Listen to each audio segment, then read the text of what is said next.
হঠাৎ করে মধ্য দুপুরে ঝমঝম করে বৃষ্টি নামলো, আর তাই আমি রান্নাঘরে চলে এসেছি বন্ধুরা রান্না করার জন্য। যেহেতু আমার রান্নাঘরে প্রচুর রোদ্দুর আসে, তাই বেশিরভাগ দিনই আমি দুপুরবেলায় রান্না করি না। নমস্কার বন্ধুরা, ওল্ড অ্যান্ড নিউ কুইজিনে আপনাদের প্রত্যেককে আন্তরিকভাবে স্বাগত জানাচ্ছি। আজ বন্ধুরা খুব অল্প ঘরোয়া মশলায় ঝিঙে দিয়ে পোয়া ভোলা মাছ রান্না করব। বন্ধুরা, এই মাছগুলোকে কেউ কেউ পোয়া ভোলা মাছ বলে, আবার কেউ কেউ শুধুমাত্র ভোলা মাছ বলে।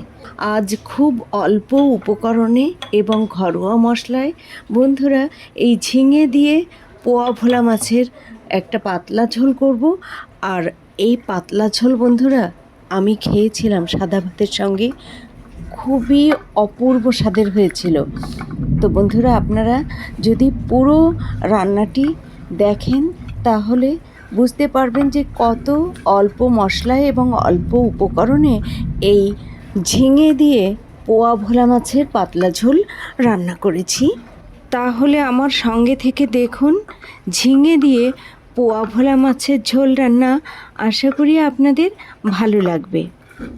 আপনাদের সঙ্গে কথা বলতে বলতে ভোলা মাছের মধ্যে সামান্য লবণ ও হলুদ দিয়ে ভালোভাবে ভোলা মাছের গায়ে লাগিয়ে নিয়েছি।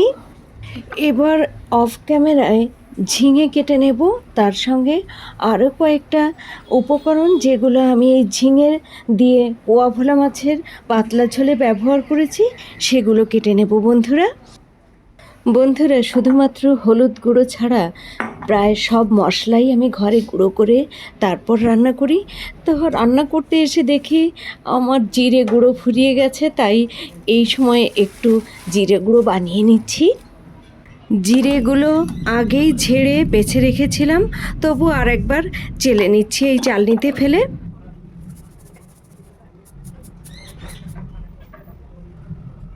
জিরে গুঁড়ো করার জন্য হালকা রোস্ট করে নেব।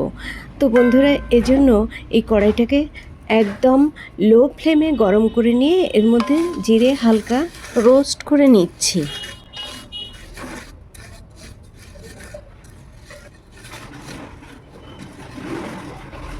জিরে হালকা রোস্ট করে নিয়েছি। দেখুন বন্ধুরা, জিরে কেমন ঝরঝরে হয়ে গেছে হালকা রোস্ট করার ফলে। তো এবার এই জিরেগুলো একটা পাত্রে তুলে নিয়ে ঠান্ডা করে নেব, তারপর মিক্সচার গ্রাইন্ডারে ফেলে খুব ভালো মিহি গুঁড়ো করে নেব।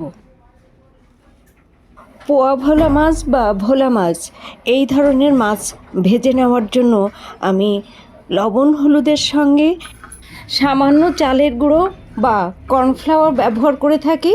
তো বন্ধুরা, আজ যখন আমি এই পোয়া ভোলা মাছের গায়ে হলুদ গুঁড়ো ও লবণ লাগিয়ে নিয়েছি তখন কিন্তু মনে ছিল না, তাই এই মাছ ভেজে নেওয়ার আগে আমি এর মধ্যে সামান্য কর্নফ্লাওয়ার দিয়ে ভালোভাবে আবার পোয়া ভোলা মাছের গায়ে লাগিয়ে নিচ্ছি। ঝিঙে দিয়ে পোয়া ভোলা মাছের পাতলা ঝোল রান্নার জন্য বন্ধুরা প্রথমে পোয়া ভোলা মাছগুলো ভেজে নেব। তার জন্য চুলায় কড়াই বসিয়ে মিডিয়াম টু হাই ফ্লেমে গরম করে নিয়ে এর মধ্যে দিয়ে দিচ্ছি সর্ষের তেল।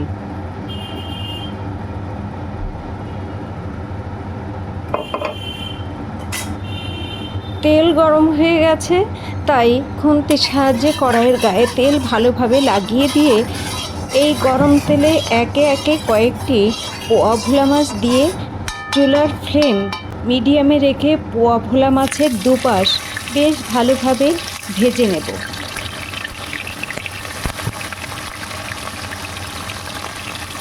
মাছগুলো খুন্তির সাহায্যে একটু ফাঁকা করে দিচ্ছি, তাহলে বন্ধুরা এই মাছের এক পাশ যখন ভাজা হয়ে যাবে তখন উল্টে দেবার সময় একদমই মাছগুলো ভাঙবে না। মাছের এক পাশ ভাজা হয়ে গেছে, এবার উল্টে দিচ্ছি আর এক পাশ ভেজে নেওয়ার জন্য।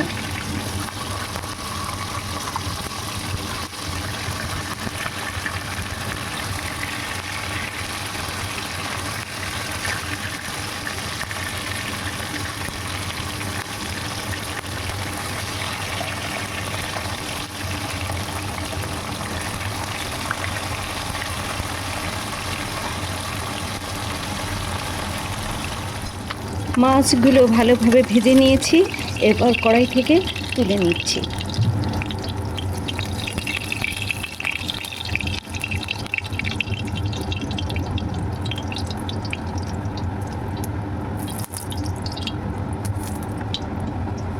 মাছ ভেজে তুলে নেবার পর কড়াইতে যে তেল রয়েছে আর বাকি যে মাছগুলো রয়েছে বন্ধুরা, সেই সব মাছ এই তেলেই একে একে ভেজে তুলে নেব।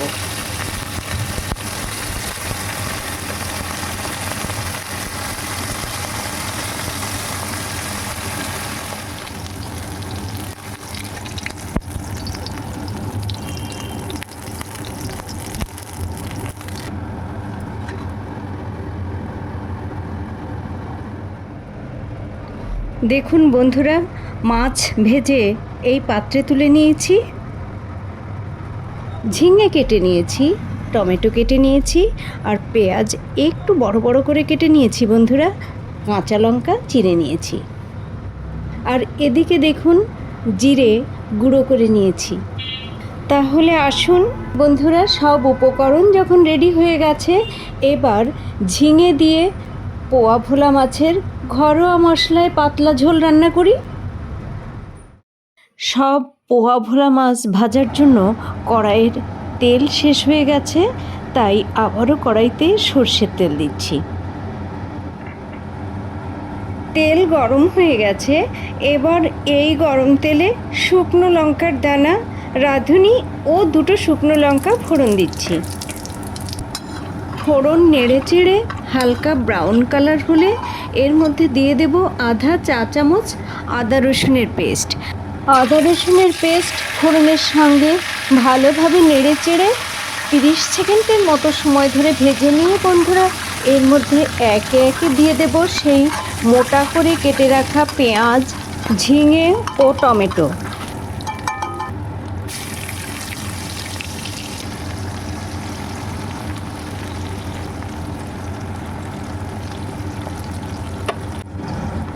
এরপর দিচ্ছি স্বাদ অনুসারে লবণ, হলুদ গুঁড়ো,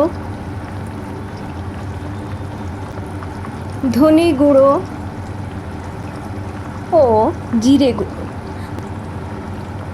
বন্ধুরা, আপনারা নিশ্চয়ই দেখেছেন যে আমি কোনো গুঁড়ো মশলা 1 চা চামচ পরিমাণ ব্যবহার করিনি, 1 চা চামচের কম ব্যবহার করেছি। তো বন্ধুরা, এখন সব উপকরণ চুলার ফ্লেম মিডিয়ামে রেখে খুব ভালোভাবে নেড়েচেড়ে ভেজে নেব।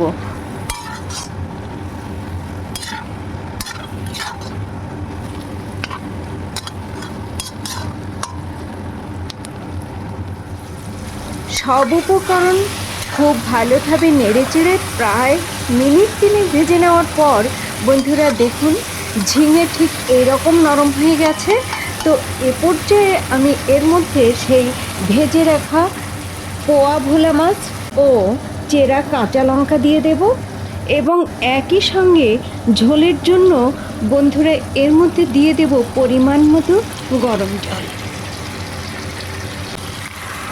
ঝিঙে ও পোয়া ভোলা মাছ হালকা হাতে ভালোভাবে নেড়েচেড়ে জলের সঙ্গে মিশিয়ে দিয়ে চুলার ফ্লেম মিডিয়াম টু হাইতে রেখে রান্না করব।